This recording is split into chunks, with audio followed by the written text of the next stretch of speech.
proud members of the Fan First Sports Network.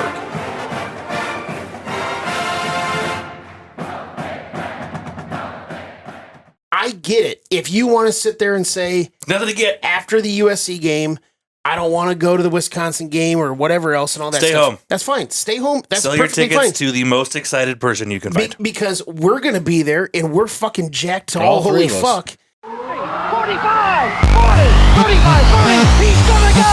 It's time people feel it!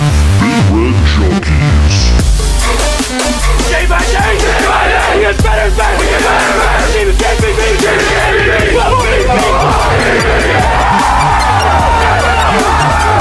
If we die, we die! Man, put a child in that. Put him in the aisle. Bring that trophy back to Lincoln.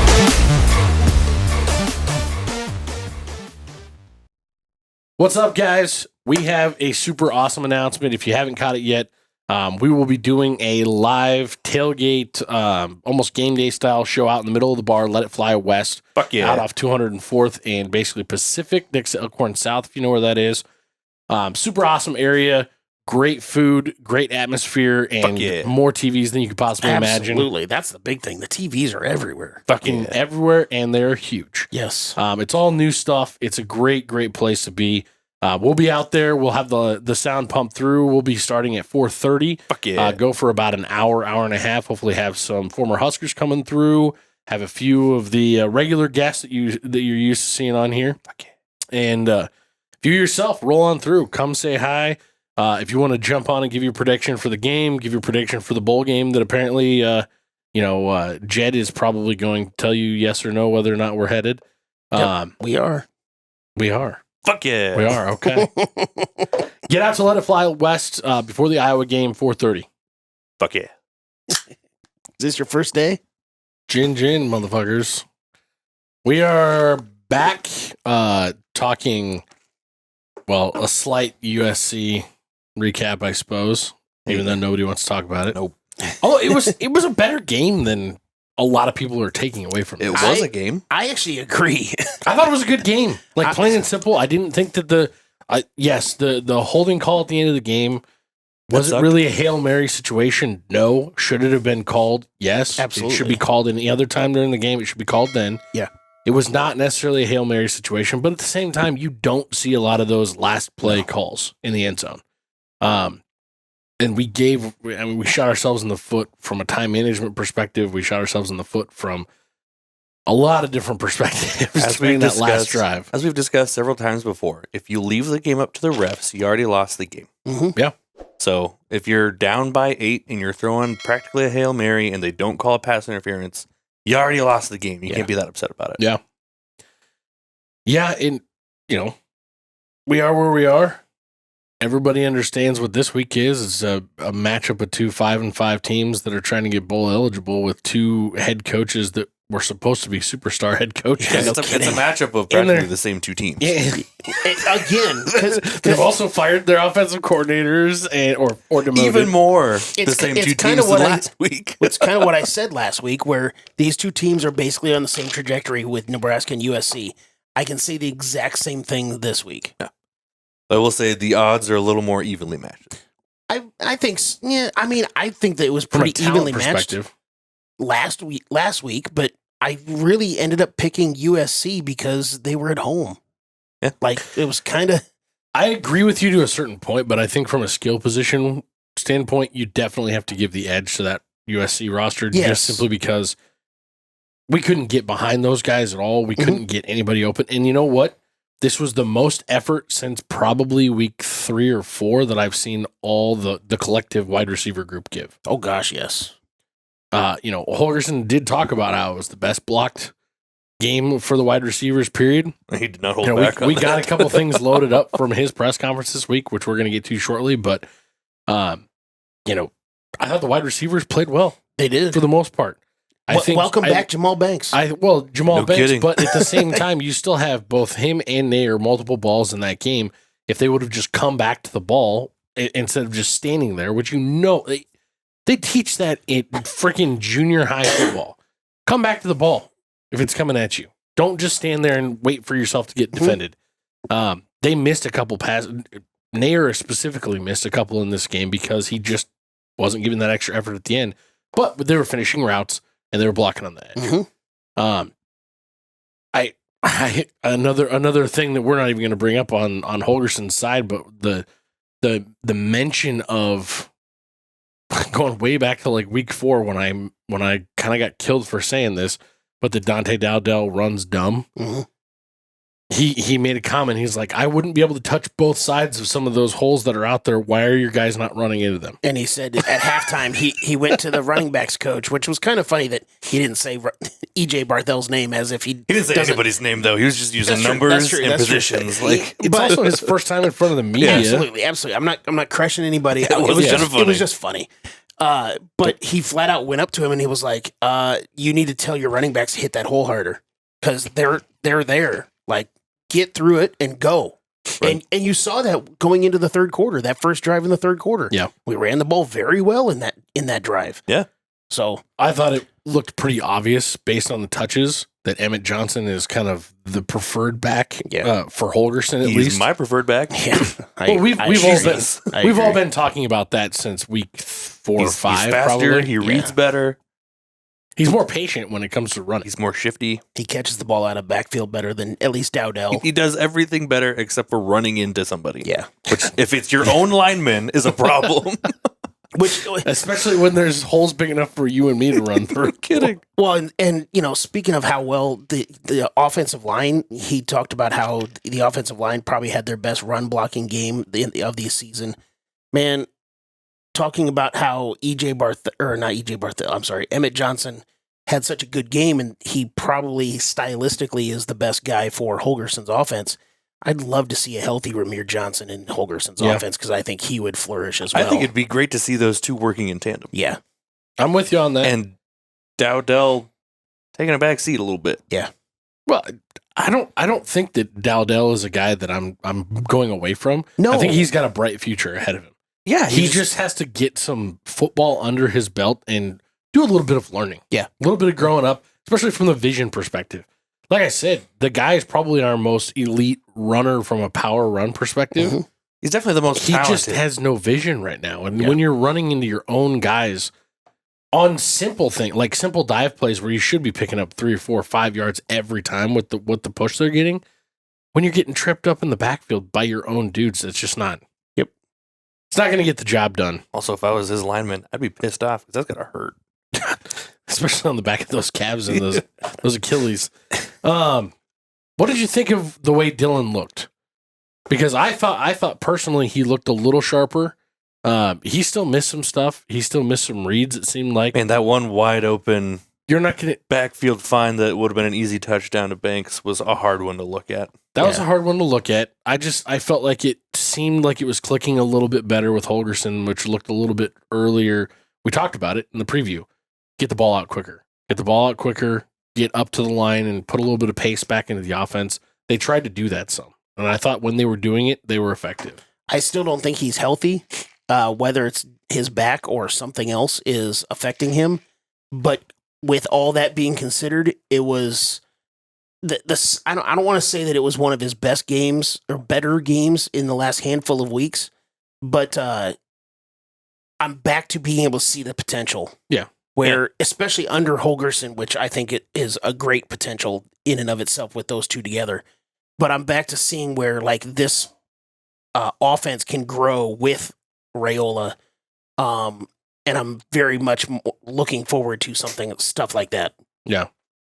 I'm with you on that. And I'm excited to see things like, what he talked about with, he went into referencing, and I'll get to this quote here in a second, but he went into referencing how he thinks that a lot of coaches across the country, not just here at Nebraska, but position coaches that are in charge of getting player personnel out there for certain packages, they fall in love with a guy for that package based on how they practice. We brought this up a couple weeks ago, and how sometimes that they might practice and they might be the best in that package all week long, but come game time, for some reason, that's not happening. And when a dude's hot, you got to ride the hot hand, plain and simple. Yep. So we just haven't been doing that. You think Holgorsen was maybe listening? to our show. Definitely, that was it. He's like, I'm gonna listen to the experts. You know, he's only working 16-hour days every day since he got here, according to him. He's gonna catch I'm up sure one. he's throwing one of the junkies in there. But previous to coming here, down in Fort Worth, what else is there to do? Wow, so, of course, he was listening. Hey, do us a favor, guys. If you think Dana Holgorsen listens to the Big Red Junkies, do us a favor and drop it in the comments and tell us what you think his favorite episode is. And even if you don't think that he was listening, still do that anyway. And if you haven't yet, subscribe. Yes. Our subscriber numbers this season have been tremendous. Yeah. Our like numbers, our comments, they're tremendous. We love you guys. We love doing this show. Should we just get into the numbers and how bad I answered the questions in the USC game? We can. I didn't know if you wanted to go into the press conference stuff or if you want to do that afterwards. I was going to get there. That's here fine. in That's just a fine. minute. That's fine. Okay, Let's just listen to who did a really good job and vice versa, a really bad job this last week. I didn't. And then we could put USC in the rearview mirror. Yes. Okay. Question number 1 was how many quarterbacks will throw at least 5 passes? I had 1.5. There was only the one guy. Such a silly question. Well, but again, we didn't know for sure if the one Rhule I was know going to I be got. healthy. Right. Yeah, we did good on this one. Yes. We did good. How'd you do on this one, Jed? I took the over because I was expecting Harburg to play more than what he ended up doing.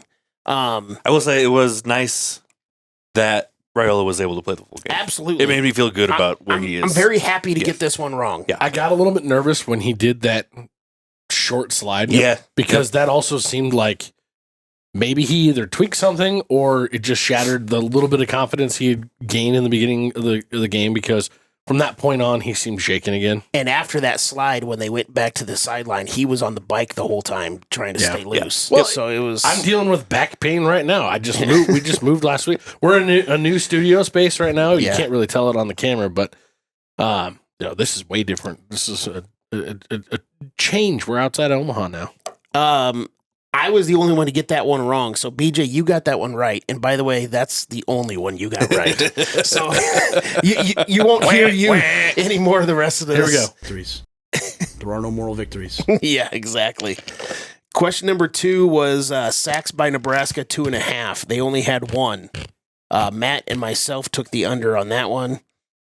The way the game started, that looked like it was going to be way different. Oh, my God, yeah. Oh, that first drive leading up to the interception, I thought we were going to completely dismantle their offense. Yeah. Yeah, it looked. If the back end could have stopped trying to jump routes and trying to steal balls and just play defense. Yeah, those 2 missed interceptions that turned into touchdowns for USC were kind of rough. Yeah. Which I love the aggressiveness, but at the same time, it just didn't work out. There was no I'm not- aggressiveness by I'm the really Tommy not Hill gonna- one. The Tommy Hill one No, was no. blatantly like That's a lack not- of effort. That's not the one that I'm talking about. I'm talking about in a general sense. I love the aggressiveness. They just didn't work out for that game. I mean, it's just, there's not a whole lot you I can wasn't do saying I about was it. completely upset about them. Yeah. But they did kind of turn the game into what it was. A move that I really liked was seeing Hartzog at corner. I thought he played his best game of the year there, even though he did give up a touchdown on a jumped ball that he really, honestly, he should have had. Yep. And that was probably 6 going the other way for a second time in the game if he did. But I thought he looked way better at corner. Tommy Hill is very clearly not healthy yet, or something else is going on with him. I don't get it, because that he looked like he was jumping up for a volleyball serve and just blatantly missed that ball. Turns into a 25 or 30-yard gain. And then on the next play, he just like, did he think it was flag football? He was just trying to tag off and run out of bounds? That was bad. Really bad. That was 2 really low effort plays by him that just simply, I mean, those should have been both easy plays for him to make. Yep. Question number 3 was red zone scoring percentage for Nebraska. I put it at 76%. It was 66.6%. Myself, Lee, and the fans all took the under on that one. USC running back Woody Marks total yards at 99.5. He had a lot more than that. He had 182. Matt, Lee, and myself took the over. That little reverse line shift dive play that Tony White just didn't have an answer for, that was frustrating. I like watching him play, man. I've watched a few of their games. Rhule kind of said that in his press conference on Monday. He's like, guys, I tried to tell you he was elite. He said it straight up. Yep. Yards per play for Nebraska's offense, I put it at 5.3. I almost put this number at 5, and it ended up at 4.9. Matt, you were the only one to take the under on that one. Nebraska's offensive third down percentage, I had it at 40%. It was 38.4. Matt and the fans took the under on that one. Turnovers by Nebraska's offense, 1.5. They had 2, unfortunately, because that last one, I mean, it counts, unfortunately, but It is what it is. Everybody took the under on that one. Who has more passing yards, USC or Nebraska? USC had 259. Nebraska had 191. Everybody but BJ took USC. Yeah. Total pressures by Nebraska, I had the number at 15 or 14.5 is what I had it at, and the number was 14. Matt, myself, and the fans took the under. The last question was Nebraska rushing yards at 129.5. They had 119. Matt and the fans took the under. Matt, you went 8-2. Good job. I really wish I hadn't. I went 6 and Yeah. I went 6-4. Lee went 5-5. The fans went 6-4. And BJ, you went 1-9. You know, when just going back to the pressures for a second, we had like 11 in the first half. Yeah. So that was looking like an easy over. Looking it up on Pro Football Focus, they don't break it down to halves and whatever else. I remember thinking at halftime. I would agree. We had like 10 or 11 Yeah. at halftime. Yeah. So that's insane that we didn't get there. Yeah. Yeah, it was another game that you came away with feeling frustrated, even though, in my opinion, it was a better game. We had better. I thought it was both better things effort. can be true. Yes. I thought it was better effort all around, other than the DBs. For some reason, and Tony White was even asked this, because the question has to start creeping in a little bit. Is the new guy that was brought in last minute, is he not vibing with what Tony White's calling, and they're clashing on play call? Like, he's quashed that immediately. He said, there's no way that that's even close to a thing. We're collaborating on everything. Whether or not that's 100% true, we'll never know. But yeah, it's frustrating to look at because Rhule straight up just called out. We got guys that are playing different coverage, and the way Rhule said it, as opposed to the way that Tony White explained it yesterday, He called that out in the game. Rhule kind of made it sound like they just made the choice that they were going to play something else because they thought they knew better than the play call. Whereas Tony White was like, no, it was just cross wires. The guy with the green dot just didn't communicate very well. The same thing was said by Deshaun Singleton. He said, he said miscommunication. Miscommunication, communication was an issue. The question to me then would be, what do you need to look at who's got the green dot if we're not getting that communicated properly? Because being able to listen in that, they're not huddling up obviously on defense, but being able to listen in and making sure you're doing that stuff is all something you've got to practice during the week as well. Yeah. Yeah, and the guy with the green dot has to make sure that everybody understands their assignment. Yeah, which a lot of times he seemed like he didn't understand his assignment in that fucking game. Because Gifford's still the one with the green dot, isn't it? I don't remember. I'm pretty positive it is. Yeah, I have to look at it, but regardless, Rhule literally called it out at halftime. He's like, "Yeah, we had mix-ups on defense several times." Yeah, he made a point on Monday to call it out, but looking forward to things, I think one of the most critical things that we got out of all the press conference this week was just hearing Holgorsen actually get up and talk about things for the first time. And like you guys already talked about, it was kind of funny because he is quirky. He comes from that Mike Leach. What's the guy above or like from previous to Leach they learned from? Oh, Hal Mummy. Yeah, Mummy. Yeah. It's that whole air raid, big time thing. Oh, and Hal Mummy's a goofball too. I totally forgot about him, but yeah, he is straight off that birds of a feather, maybe. Oh man, birds of a feather. But you got to see a little bit once he got calmed down a little bit about halfway through the press conference. You got to see him, kind of let loose a little bit, and he started to really talk about stuff. Yeah. He seems like he's got that like next level intelligence on the football side of things that I think is a really good thing for Matt Rhule. Like as a counterbalance, right? Because Matt Rhule is the talker, he's the motivator, he's the recruiter style guy. If you're playing college football 25, you have to pick one of those. You can be a program builder, you can be a motivator, or you can be a tactician. or a recruiter or a tactician. And Holgorsen definitely seems like the tactician, like the brain guy that's like, cool, just let him go be the mad scientist. He is. And Rhule and the rest of the staff focus on building the dudes. Like that's what they're really, really good at.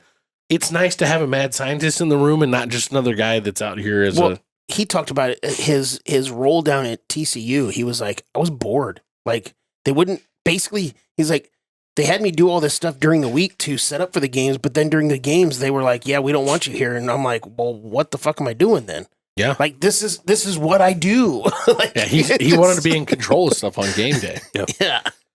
Or at least have a say. Maybe not control, but he wanted to have a say. Yeah. And they were like, yeah, no, we don't need you. You can go home. Well, and I think that exact thought right there, you have to think that Rhule had known that a little bit coming into the situation. And that's why, the whole, I brought him in. I didn't really know if he was going to call plays or not, but, it's like, no, bro, you knew exactly how you wanted this to go. I mean, I don't disagree with you, but I mean, Holgorsen also kind of said the same thing where he was like, when I came in, I wasn't sure if I was going to know the offense quick enough to be able to call plays right away. And then after a couple of days, the language. I was like, yeah, I got this. No big deal. Yeah. So maybe at first they weren't both sides weren't 100% sure that it was going to work out that way, at least this quickly. With as unprecedented as that sort of move is, nobody's going to be 100% sure about that shit.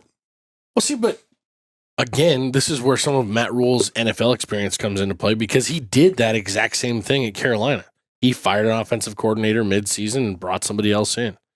You can do that on the NFL side where you have some of that experience because, like it or not, more and more of that NFL style of things is leaching into the college game, and this is going to be part of it, I think. And again, it's different in the NFL where you have unlimited coaching time, but in college you have 20 hours. A week. So it is still a different concept in that aspect where it is going to be a little bit harder to do that in college. And also you're working with literal like 30-year-old, late 20s, early 30-year-old professionals. Dudes that understand different things a little bit better. As opposed to 18 to 22-year-olds. You're not wrong. I guess right now 23, 24-year-olds too because they've 35-year-olds. Yeah, exactly. But you're not wrong. It's still a different animal in that aspect, but one of the things I think is biggest for him, though, that at least is what I took away from the press conference, is his ability to call things out, and he has no emotion behind it. There's been no talk about feelings. It's, hey, why aren't you doing this? Do this better. What he called out on the wide receivers, and we're about to play it here, this was, I thought, one of the most revelationary things as far as what exactly is going on behind the scenes now, because there was no feelings at all. I found one today. Oh. That's the first thing I challenged him. I was like, guys, I said, you guys are fairly big kids. I know 17's not a big kid, but he's a tough kid. But there's some good sized kids out there. I mean, 16, 18, 4. I mean, these guys, 29. These guys are big bodies. I'm like, why are you not blocking worth the crap on the perimeter? I mean, it's embarrassing. I mean, you got being a receiver, you think, they want touches, throw me the ball. First thing I said to him, if you don't start blocking out there, then you're not going to get the ball thrown to you. I love it. Absolutely. The fact that he straight up says it's embarrassing. Yeah. It's like, no shit, Sherlock. Yeah. Let's go ahead and get that fixed. And he called it out that way. He talked about the EJ Barthel going to him at halftime and saying, why are your dudes not going through these holes? Get rid of the feelings, get rid of the emotion. And it's what we talked a lot about, the boogeyman and those things as far as we just need to play football. Mm-hmm. Just get out here. Stop being worried about emotion. Stop. One of the other things that I think was tremendous that Tony White pointed out is, why are we all so focused on this bowl game? We got to win the bowl. We got to get to the bowl game. We should be focused on winning this game and winning the next game.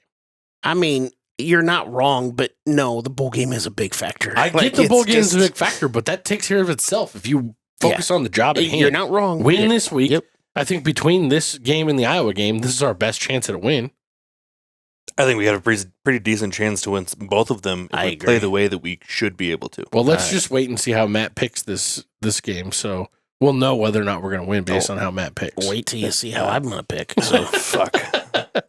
Especially at the end when I pick this game. So The other thing that I think is going to be really big is the other side of it, what he brought up about position coaches being in love with players and trying, Matt Rhule said this actually heading into the bye week before it was even announced that Holgorsen was going to take over, was he talked a lot about the fact that maybe we're doing too much. We're putting too much on the wide receivers, giving them 20 things instead of 6 things like he talked about.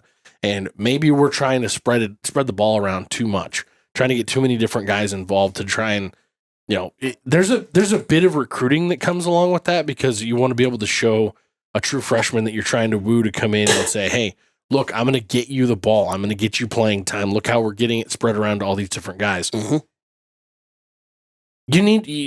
Jed used to say this all the time when Scott Frost was here. Put the best players on the field that are going to help give us the best chance to win. We haven't been doing that. There's players there's a reason that Fedoni was less of a factor than Janarin Bonner at tight end this game. There's different things that you saw that were a little bit different this week, and you're going to see that go on. Dana Holgorsen talked about this in his press conference too, and it kind of, I don't think he intended it this way, but it kind of shook the whole room as far as the media goes, because he literally. I don't think he understands. It's not just the room. I don't think he understands the reaction that Husker fans themselves get when you say certain things like this. I found one today. Not going to mention it until we go talk about it as a staff, but I found a young kid today that I think can help us play on Saturday. I think exactly, and he was asked basically what it is to bring in outside set of eyes and put it on the players, and he had an example locked and loaded. I think if he had already run it past the coaches, he'd have been dropping names. He'd have been like, look out for he probably would have said his number. We would all been like, what the fuck number is that? Yeah. We've talked about some different people. Unfortunately, we're hearing news, late this evening. It sounds like my initial thought was maybe he saw Malachi Coleman and he's like, that's a specimen. I got to use him. Sounds like Malachi is done. Who knows? We're not breaking news here. It's already out on Twitter. Sean Callahan's talking about it on his message board. But yeah, I don't know. We'll find that out in a couple weeks when the portal opens up, and we'll see what happens with that aspect. I hope it's not true, but we'll see. Yeah. But yeah, as soon as he said that, man, people started just being like, okay, there's a buzz in the room all of a sudden. I was like, oh shit, what are we gonna do here? Let's look at all who are the freshmen on the roster who can possibly play. That was everybody was fucking doing that, like just trying to figure out who's this young guy. Everybody's asking the question, who's this young guy that you think is Holgorsen was talking about? Well, I mean, you never want to think, oh, how would we just miss this obvious thing right in front of us this whole time? Yeah. So it's going to be interesting to see how he intends to use this person, too. Yeah.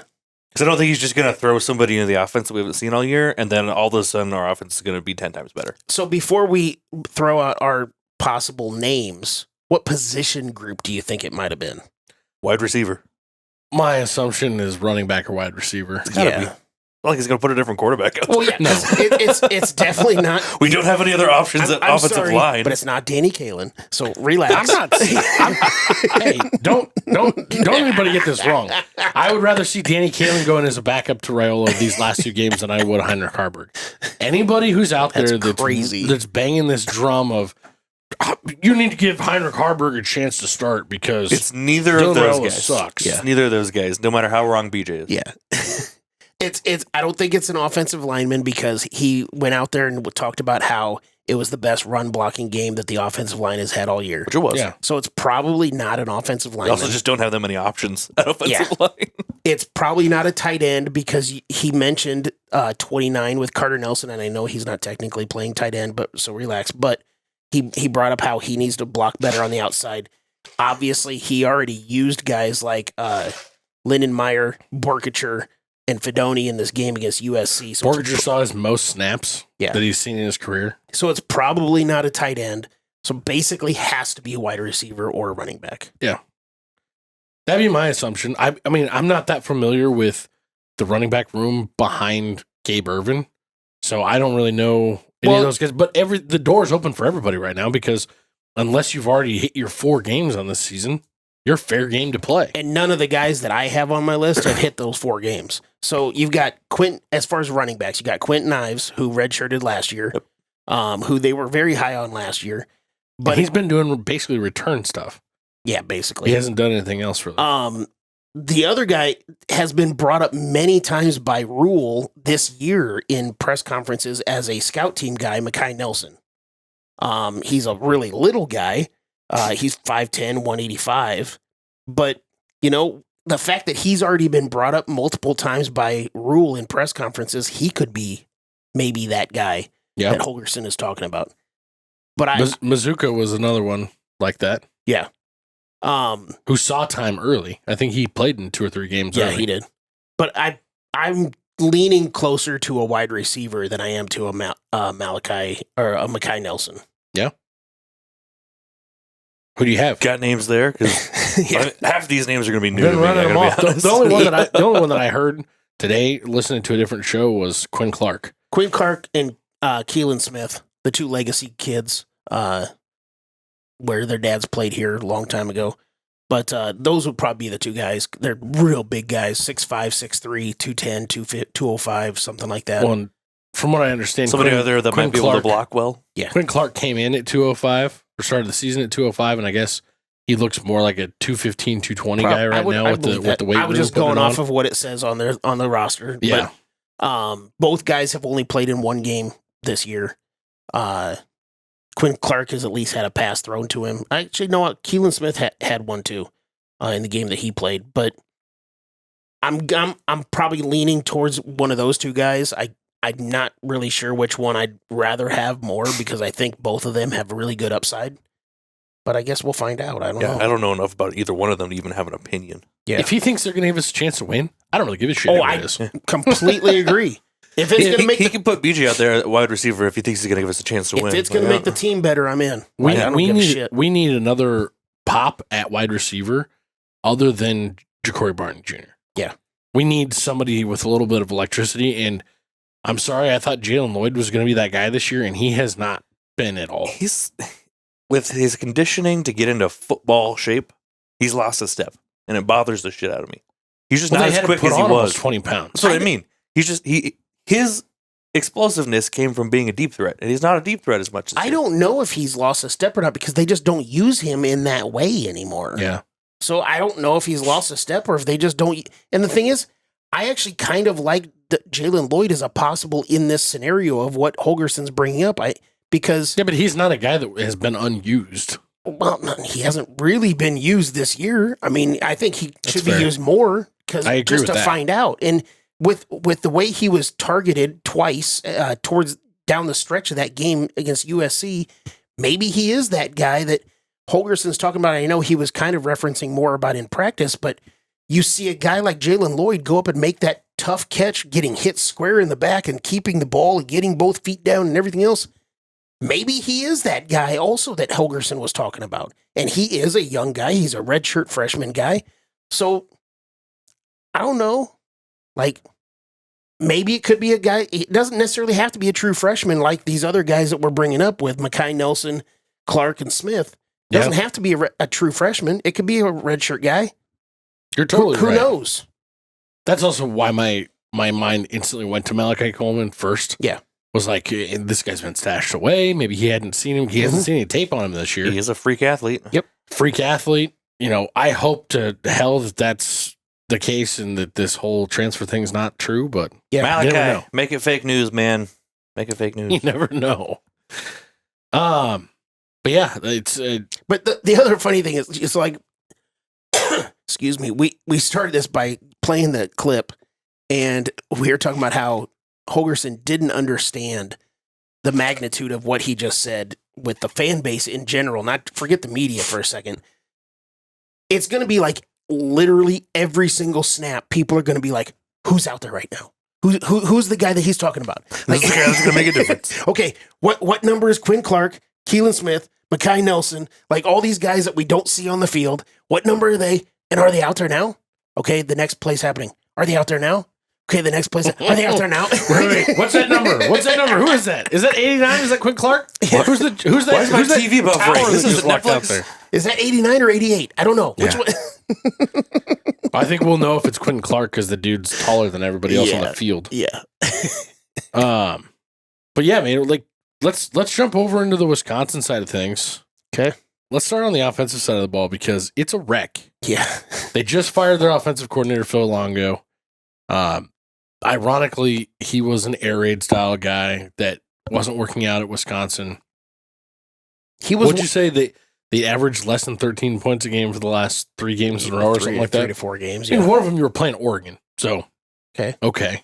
And one of them, hang on, Oregon, Iowa, and Penn State. Yeah, but still, You can't be that upset about their lack of offense against those 3 teams. I can. Or at least I would be I'd be way if more I was a upset. Wisconsin fan. I don't know. Well, I think you have to look at games like the USC game was so weird because they looked like they were dominating USC through the first half. Mhm. And it was like a completely different set of teams came out in the second half. Yeah. It was very strange. The Phil Longo thing was something we questioned preseason. Was this actually going to work? It was why I said last year in their first year that I don't think this is going to work at least for year 1, and we'll see about year 2, because the drastic change of offenses. I equated it back to the Bill Callahan situation of drastically changing the offense when he came in here, and not just molding the 2 systems together and using what you have. You're just like, screw it, this is what we're doing. Sometimes that can work, sometimes it can completely backfire, and this time it completely backfired. Yeah. And like, it's to say it's a shit show up in Wisconsin right now. We talked about it with the USC game where all the fans are hating on Lincoln Riley and think that, he needs to change a lot of things where he's not the play caller anymore and all that stuff. Man, off the field is just as bad as on the field right now for Wisconsin, because apparently that was between Phil Longo and Luke Fickell. That was a situation that was been brewing for a while. They apparently butted heads a lot last year. The way that they do the media for the coordinators is they only talk once a month. And apparently in September, Phil Longo was at the podium and he was answering some questions, and somebody asked him about some personnel that he would put in some plays that was much different than what he's done in the past. And his response was, "I'm just here to please Luke Fickell." Jesus Christ. It's like, Well, do you think Fickell Okay. was pushed to hire him? I don't think so. I mean, Fickell was one of the hottest coaches that everybody wanted. Why do you bring a guy in to then just fight with him? Immediately, apparently. I have no idea. I mean, to compare it to the Rhule situation, Rhule brought in one of his dudes, Yeah. who has never been very good and who he had a lot of faith in and was giving him a shot. That's very different than bringing in a well-established, successful offensive coordinator. You have to take the kid gloves off. You have to say, "Hey, go do your thing. I trust you to run that side of the ball. You do what you want to do." Yeah. Obviously, if it's not resulting in production on the field, there has to be a change made or there has to be guidance given. But that's totally different than just saying, "Well, hey, I don't like the way you're doing things, and now we're going to start a public feud." Also, Yeah. what kind of guidance can you give to a guy like that? That's true. That's a question that I have for the Holgorsen situation. Like, what if Rhule decides kind of like here's my thing about the Tony White situation this year. Tony White was asked to basically last minute, halfway through the offseason, uproot some of what he knows in his defense that worked so well last year for us and make some adjustments to go with some of what John Butler was going to bring in and kind of coordinate that and play a little bit more closer to the Big Ten style of defense than what we played last year. And it at times has looked confusing and at times hasn't looked as effective as it was last year. Is that something you point to Rhule and you say, "Hey, you messed up, you shouldn't have done this. You messed with a good thing"? Or is that pointing to, "Hey, Tony White's not as godly on the defensive side of the ball as we all thought he was after the first year"? I think it's a lot of different things. I mean, we talked about it earlier, how the secondary is not playing like they did last year. They're not tackling as a whole like they did last year. The tackling last year was That's front to back on the defense, absolutely. in my opinion. So, I mean, I think it's a lot of different things. I think Ty, Nash, and Bullock are the only 3 dudes that I would say are consistently tackling on that defense. Yeah. That and maybe Sierra Wright. Because Yeah. Sierra Wright plays with his hair on fire, seems like every play. Mm-hmm. But so they fired their offensive coordinator, and in the press conference just a couple of days ago, when the media asked him who was going to call plays, he was basically like, "Hey, I'm not telling you." So he was a little surly. He literally said, "Does it matter?" Yeah. He literally said, "Does it even matter?" I didn't realize I was missing soap opera type shit in Wisconsin right now. But the funny thing is like every person in the media up in Wisconsin is reporting that it's going to be the tight ends coach that is going to be calling plays, who's never called plays before in his life. And they're even asking him about it, like, "Yeah, I'm not going to tell you." It's like, dude, it's not that serious. Now, on the offensive staff, they only have one guy that's ever called plays ever before. But even that is just as an interim offensive coordinator last year for Arkansas. So Yeah, it's but with not Nebraska's luck, this is going to wind up being like the next coming of the offensive genius, and it's going to be found the diamond in the rough in Wisconsin.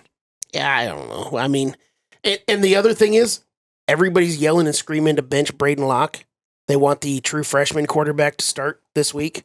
I don't think he will, because he's a true freshman guy. He's already played in 3 games. He has 4 total yards. He has like 16 snaps on the season. They're not going to burn his red shirt. I mean, he might play in one of these last 2 games, but why have him start in the Nebraska game if you're not going to have him play in the Minnesota game as well? They're not going to burn his red shirt for these last 2 games. Yeah. Yeah. Who the hell knows? Why are you going to have him start his first game in Memorial Stadium in Lincoln? Exactly. That would just be fucking cruel. Absolutely. So it'll probably still be Braden Locke, which honestly I'd kind of like that for Nebraska. I'd like that a whole lot more than more of the unknown of a true freshman quarterback. Dude's thrown a pick in all but one game, the first game of the year. Yeah. And he's only thrown for more than 60% completion in 2 games. Yep. It's crazy. Yeah, they don't score very many touchdowns. They've only had like 6 touchdowns, offensive touchdowns as a whole in like the last 3 or 4 games. To be fair, that's the same number for Nebraska in the same number of games. Yeah. So it's not like we are And we drastically played worse better. defenses. So, but their offense is just not very good. They have the fewest pass attempts in the entire Big Ten, which also equates to the fewest completions in the entire Big Ten. So they don't really throw the ball around a lot. Their starting running back in the season to start the season, Chaz Malusi, who is a very experienced running back. He's done for the year early on in the season. They do have a guy, Tyree Walker, who took over early and has a lot of yards, but he only has 1 touchdown in the last 4 games. And he still has 10 touchdowns on the season. Yeah. And another thing, I said how the fan base is really yelling and screaming for that true freshman quarterback to play. There's a lot of people that want the backup running back to play more, Cade Yakimelli, to get the ball more, because he averages 8.3 yards per carry, but he hasn't touched the ball in 3 games. Yeah. So it's like, and he hasn't run that much. No, yeah, he averages hasn't. 8.3. It's kind of like going and looking at Emmett Johnson's stats, though. They're slightly inflated because he gets in there for some more explosive plays. I don't see it. I see it. You can kind of see it in the eye test. It's very similar to looking at Dante Dowdell to Emmett Johnson. However, I think both of these guys might be more talented than those 2. Yeah. And they're also running behind a considerably better offensive line Than us. Yeah, in my opinion. I don't know. They're kind of just there. I don't really. They're definitely not the. They are there. They are the, Well, sometimes, because they're not really they're definitely not the Wisconsin offensive line of old. Not 4 or 5 years ago, but I mean, I don't know. To me, eye test, just watching a few games that I've watched, I think they look better than our offensive line, but that's just me. And as far as the wide receivers on offense, their best wide receiver is Will Pauling, who had a really good game against Nebraska last year. He has by far and away the most catches on the team, but he left the Oregon game late in that game due to an injury, and I haven't really heard one way or the other if he's good to go for this game against Nebraska. I listened to an interview earlier today. If asked, Fickle would probably say, doesn't even matter. Yeah. But there was a media guy weird response. earlier today on Unsportsmanlike Conduct, and they asked him about Will Pauling, and he didn't know either. So, maybe he won't even be playing either. So Yeah. that would definitely benefit Nebraska not having their best wide receiver out there. So we'll see. Well, and it typically has shown that whatever unit gets specifically called out by Rhule in the press conference the week before, they usually show out. So I'm hoping that with the combination of a quarterback that throws some questionable balls and our DBs that tried like the Dickens to intercept a few last week and weren't really that successful with the exception of one, maybe we'll be able to get a couple more this week. I'd take some interceptions this week. That'd be Yeah. cool. Absolutely. What do we know about their defense? Because They're bad. really, They're not bad. They held They're Oregon bad by to 16 Wisconsin status. they held standards. Oregon to And they're 16 bad. points and they're bad.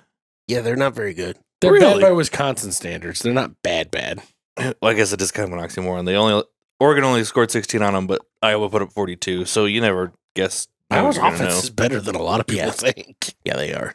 Especially running the ball. Their total scoring defense, they grade out similar to Nebraska in a lot of things other than on the passing side of the ball.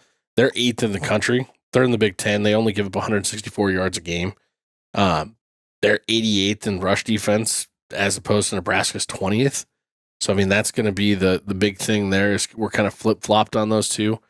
Total defense, they're 33rd. We're 28th. We're 25th in scoring defense. They're 34th. So, but like, there's not a giant gap there. but also as far as pressures go, they're last in the Big Ten in tackles for loss. They're 15th in sacks. They're tied for last in interceptions, and they've allowed the second most 10+ yard runs on the season in the Big Ten. So they're just like their holy offensive shit. line. They're just there. Our offense, our offensive line barely. and our running backs might actually get their game Exactly. They did have a big hit right before the season started. The week leading up into game one, one of their defensive linemen, James Thompson Jr., was injured for the entire season. So that was a big hit right before the first game of the year. And again, just like the Will Pauling situation for their wide receivers, their best defender right now, safety Hunter Wohler, might not play in this game against Nebraska because he also left the game early for against Oregon. There's no real news one way or the other as far as that aspect goes also. So we'll see.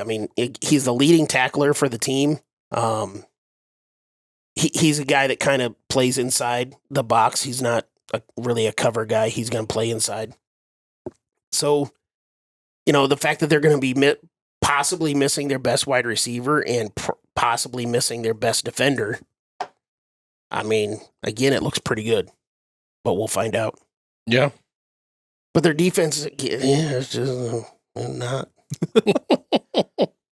Again, and maybe I'm gauging it off of kind of like with the offensive line stuff, what the historical factor of Wisconsin defenses are, especially the linebackers. Yeah. Historically, Wisconsin just churns out linebackers. Historically, Wisconsin churns out offensive linemen, and that's not the case right now. Not going to happen this year. No. Do you guys make anything of it? This is the first team in, I think it's 4 straight games that we aren't playing a team coming off a bye. Yeah, something like that. Yeah. We came off a bye last week, so I know, I get that. I think What it'll is there be, to make out of that? Out of the way? I think it'll be a benefit to us that they just got kind of beat up by Oregon. Yeah. They basically played the Oregon game that we played against Ohio State. I think And that's if much they're more of a gonna factor have- than a bye If they're week. going to have a letdown after that, like we did against UCLA, I couldn't be more than happy that they're coming into Lincoln. Yeah. They would always talk about this with Nebraska back in the day where Nebraska would beat a team twice because we would beat them up so badly that they weren't ready for next week's game either. That could absolutely be a factor for this week. Well, and I think another thing that's going to be a big factor is something we haven't talked about a ton, which is the crowd in Memorial Stadium. I think the crowd kind of won that Colorado game because the energy was so intense in that stadium. We got to bring that intensity because Kinda why I it's wish this been was a lacking night the game. last. I don't care what time of day it is. We could be playing at 8:00 in the morning. The crowd's got to fucking be there this week. Yeah, It's absolutely. the last game of the season there. It obviously is going to be some pretty decent weather. It's going to be like 50 degrees and sunny. Yep. It's going to be great for middle of November. Yep. We, after the Colorado game, we as fans were kind of worn out a little bit. We exhaled. Yeah. Yep. And we got to bring that intensity back. And I think the team exhaled too. Yeah. We got to bring that intensity back in a big way. If we as a fan base can get behind our team this week, it's going to be a fun day on Saturday. I am never one to tell somebody how to fan because I know that I fan differently than a lot of other people. But I don't know what you mean by that. And I understand being all up in your feels after last week's game, coming off of the last 4 games and also the last 15 years. And it's feeling like the same chapter over and over again in the same fucking book. I get it. Be in your feels, that's fine. I'm gonna talk about, like, my cousin went to the USC game and he called me like almost immediately after that game got over, and he said, and he went through all of his emotions. He's like, I'm sitting here in an empty Memorial Coliseum and I'm just sick and tired of this shit. And I don't even know why they do this to us every year. And then he stopped himself and he goes, no, I don't know why I do this to myself every year. I think that they're going to do this and I think that they're going to do that. And then they just kick me in the nuts every fucking week and blah, blah, blah, blah. He goes on. And then by the end of the conversation, he goes, by Wednesday, I think we're going to beat Wisconsin. So, and it's Wednesday. Exactly. So, like, fan how you want. I understand all of the emotions that went into after what happened at USC. I agree with all of those emotions. I just deal with them differently than a lot of other people have. I didn't have the anger after that game. I'm not worried about it. I didn't have the anger after that game that I've had. The difference between the UCLA game to me and the USC game, which I thought UCLA actually played a better game against us than USC did. But I did not think that was a bad game. I did not think we beat ourselves. There were mistakes we made. Mm-hmm. There were mistakes made on both sides of the ball. Yeah. Those things, like, it's college football. Mistakes happen. It happens in the NFL too. We can't beat up and nitpick specific things. We played a good football team in a good football game, and we lost. Mm-hmm. That's not the same as what happened the week before against UCLA. It's not the same thing that happened at Indiana. It's not the same thing that even happened in the overtime of the Illinois game. Those things have happened. Being pissed about the USC game, didn't get it for me. If we come out and shit the bed against Wisconsin because we feel like the game's, the season's lost and the seniors are giving up. No, I'm not having any of that. I think at that point you have to see them putting the best guys to help us win out on the field. Yep. It doesn't take into account seniority. It doesn't take into account leadership, because the leadership on this team this year, it's been lackluster. Mm-hmm. Yeah, I forget everything that those two just said, and I'm going to tell you how to fan. Get fucking excited for the last home game this year. No, I'm over it. You're done with day. It. It's senior day. Yes. The stadium's going to be fucking rocking. It's going to be great. So, yeah, I get it. If you want to sit there and say, nothing to get after the USC game, I don't want to go to the Wisconsin game or whatever else and all that Stay stuff. home. That's fine. Stay home. That's Sell your perfectly tickets fine. to the most excited person you can find. Because we're going to be there and we're fucking jacked to All all holy three of us. fuck. And We're not going to be able to yelling and record on screaming. Sunday because my voice is going to be shot from how much I am excited and celebrating this Husker win that we We're have not going to be coming recording on Saturday. Sunday because we're going to finish moving my house on Sunday. But People don't need the details.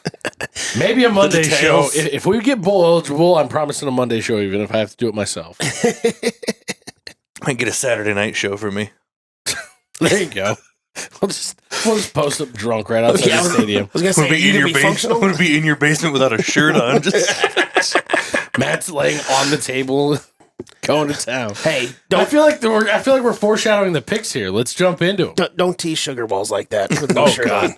Tease you like Sugar that. Walls, if you're out there, we've missed you in the comments. No, we haven't. All right, question number 1. I went too far.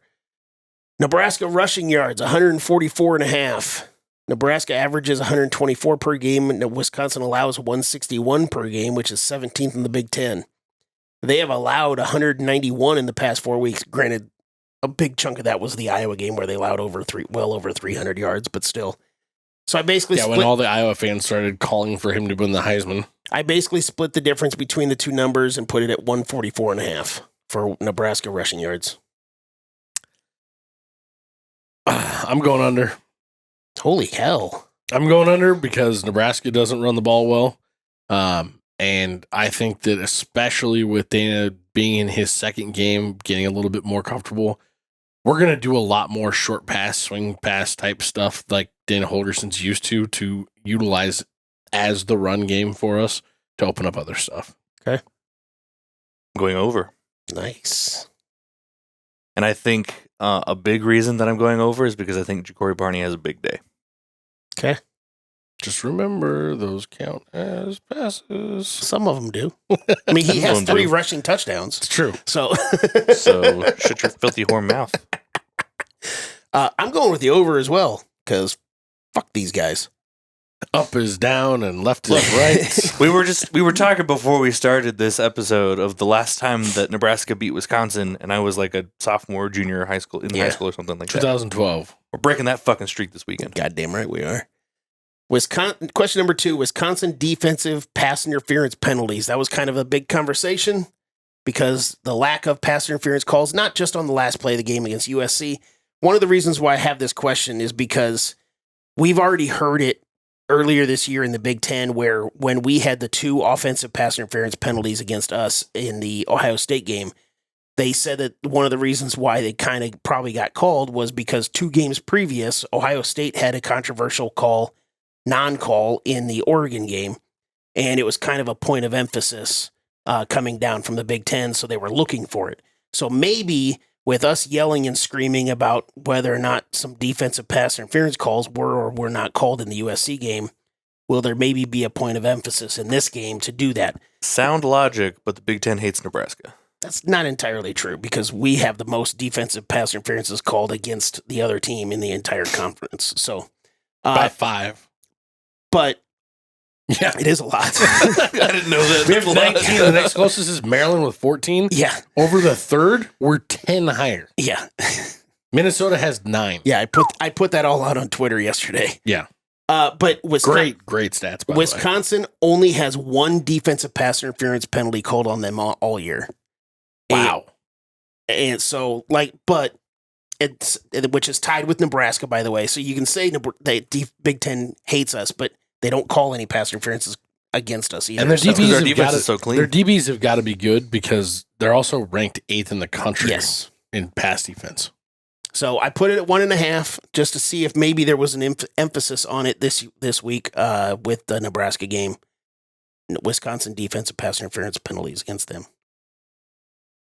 So we think they're going to double their... Yeah. I'm going to have to say no just because of math. I'm taking the under. Okay. Oh, shit. I'll take it. I think it could be possible. Yeah. Honestly, it feels reasonably possible because of a lot of... Especially when Raiola underthrows a ball and we have to come back to it. Yeah. Which is probably why our number is so high is Yes. because of that exact thing. Yeah, we had like 4 or 5 against Purdue. Yeah. So, Well, I think it's not even necessarily about the underthrow, overthrow, any of like the targeting. I think he has a way of making a ball seem to hang in the air for fucking ever. Yeah. And you have DBs that just like they overplay a ball and all of a sudden a ball that should be there by now is still 10 feet away and You they're know what all over the causes that? fucking dude. What causes that is impressive arm strength that doesn't get used when you throw the ball. Well, there you go. So you said over? I'll take the over just because I honestly, it's definitely possible. I'm going to take the over. Why the hell not? we're just giving Matt more points. I don't think so. I don't think so. I think this week feels different. Question number 3, Nebraska off. You feel like a loser this week? I feel like Nebraska's the winners this week. I don't typically like to double up the questions as far as from week to week, but I think some of these questions are justified with. What are you talking about? You don't like to double it up from week to week. We spent 3 whole seasons asking whether or not they were going to be punt Other returners. than that one question, that was more for fun because it turned into kind of a joke. Yeah. It turned into free But points. otherwise, No points. shit.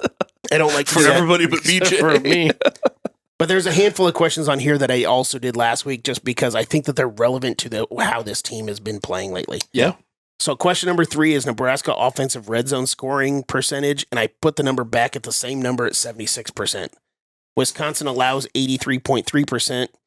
Only 3 games has been below 100%. All the other games are 100%. Jesus.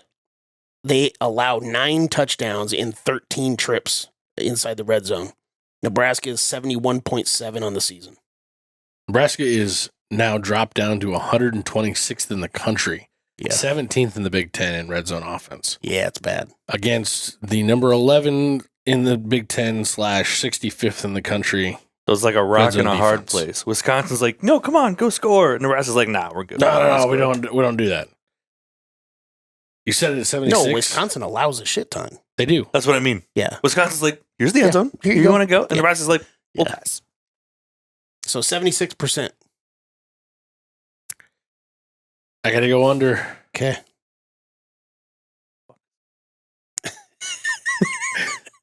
Every time that I'm pessimistic in these questions, we win games. So I'm doing my part. That's all I'm doing. I'm doing my part. I'm also going under. Okay. That doesn't work, Dick. Fine, I'll take the over. You want to? Well, that was quick. Yeah, I'll take the over. We'll hit Okay. it at 77%, which means we get in the red zone like 9 times. Yeah, no shit.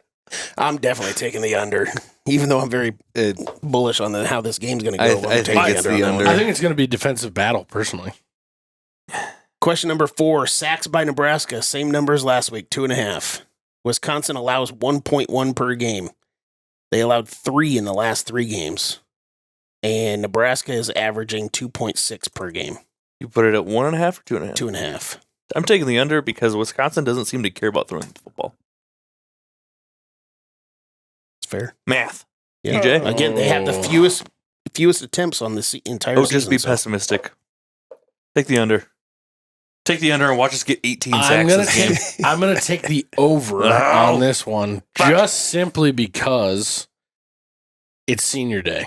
I think Ty Robinson and Nash Hutmaker both get one at least, and that just leaves us with one more we gotta find. And Jamari Butler might Mama get it. Yellen's in there like, your mama's yelling? Yeah, I'm going to take the under just because we don't get sacks. I already think I kind of already It's know. such a weird thing to say though when we were like in the top 5 in sacks in the country for the first basically half of the A season. lot of that Yeah, depends on but who you're playing. the last handful of games, we don't get sacks. Yeah.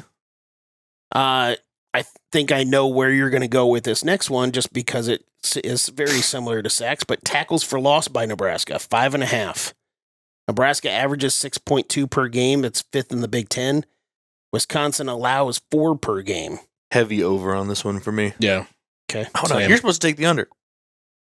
Well, you're taking the under on the sacks, but you're taking over on tackles for loss. Yeah. Okay. I am too. I'm doing the same thing. I took the under on sacks, but I'm taking the over on tackles for loss. The reason that I'm saying this, like, I think the defense is going to play really well this week. I think that they have to. The way that they've been called out and called to the carpet basically the last 3 or 4 weeks in a row for certain things, they've, with the exception of the Ohio State game, really since basically Rutgers, they haven't had a stellar game.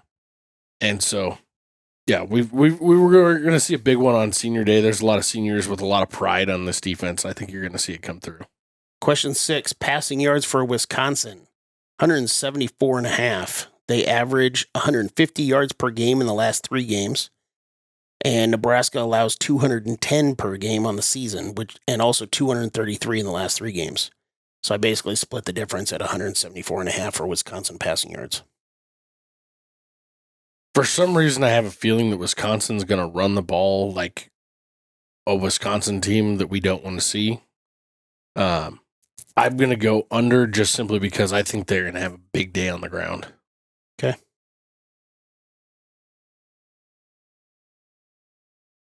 Yeah, I think I got to And go because their under. quarterback sucks. Got to go under on this one too. I also don't know what their offense is Especially- going to do with the new play caller, too. So with new play caller, potential change at quarterback, I guess, and the potential of them missing their best receiver. That's Yeah. what I'm taking the under. yeah, I'm taking the under as well. Between these 4 guys, who will have the most receiving yards? Banks, Nayor, Fedoni, and Jalen Lloyd. These are the only 4 wide receivers or tight ends that have led the team in receiving yards this season. Ramir Johnson led the team in receiving yards for 1 game. All of the other games are only between these 4 guys. Banks has led the team 3 times. All the other 3 guys have led the team 2 times each. So who will have more receiving yards between those 4 guys? It's a fucking crapshoot outside of Fedoni. He's not going to lead it. I mean, guys he's again? done it twice. Banks, Nayor, Fedoni, and Lloyd. I basically just took the guys that typically lead the team in receiving yards. Well, since I think it's going to be Ja'Cory Barney, I'm going to go with Banks. And I think he'll be number 2 off that list. I feel like Nayor is almost due. I'm going to take Nayor. Okay. I don't know, man. That dude's been quiet for a while. That's what I mean. Like, he just kind of disappeared. He stopped running routes. I kind of want to just do something different and, at the back end of our conversation as far as who is that young guy, I said, maybe it's Jalen Lloyd with how he played at the end of the game and making that tough catch. He could make one catch. Who the fuck knows? And lead the team in receptions. So I'm going to go with Jalen Lloyd. You might be right. My last question is kind of going to lead right into the predictions for the game because each team has only scored 6 offensive touchdowns in the last 4 games. Who has more offensive touchdowns? Wisconsin or Nebraska? Nebraska.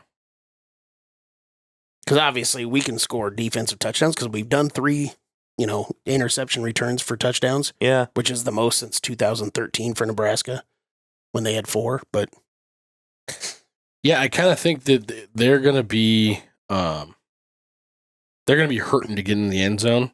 This feels like a Wisconsin scores like 13 points type of game for our defense, and they only get 1 touchdown. I think we're going to come up with 2. And again, we just flat out don't get in the fucking end zone. But again, Yeah. neither do they. So Yeah, that's a tough one. I'm going to take Nebraska just because we're at home on. and I guess obviously you can have the push on this situation as well. So You take the push, you're just a pussy. A pushy. It just didn't sound right. yeah, I'm taking Nebraska too. That's it. I like it, man. Wisconsin is rolling into Memorial Stadium in Lincoln for a 2:30 kick. It is on BTN this week, but all 3 of you boys will be there. Yep. It's going to be It's on supposed to in be- front of my eyeballs. It's supposed to be nice. It's supposed to be nice. It's not going to be super windy. It's supposed to be 52 degrees, so it's going to be slightly chilly for those of you tailgating. Definitely bring some heavier clothing. It's going to be cool in the morning. For mid to late November, though, I cannot Yeah, complain. 52 degrees. That would No. be great. I'm pretty sure we sat this very week. We sat at a Michigan State game where it was like Just the 15 snow. degrees and fucking blizzarding Yeah. outside. My hands still hurt whenever I think about that game. The outside of my legs. We were wearing hot coats up top and sweating and like My- nothing but jeans on the bottom. It My was hands bad. and my nuts because I was using my nuts to warm my hands. Yeah. This game it's been interesting because a lot of the different books have different lines out for this, and I've even seen a couple that had Wisconsin favored. According to ESPN Bet, Nebraska opened up as a -2 point favorite, and currently it's at -2.5. So people like Nebraska in this game. The over/under is only set to 42.5. So like I said, I think this is going to be more of a defensive Yeah. game. They're literally getting the coin flip, and then they're at home, so they're getting those points. Yeah. ESPN's FPI has Wisconsin with a 53% chance to win this game. So everything is very, very close and split down the middle here. I don't like Nebraska's chances in a 1-score game against them. Or in a 1-score game against anybody. Oh, Which one of you sent that spreadsheet out?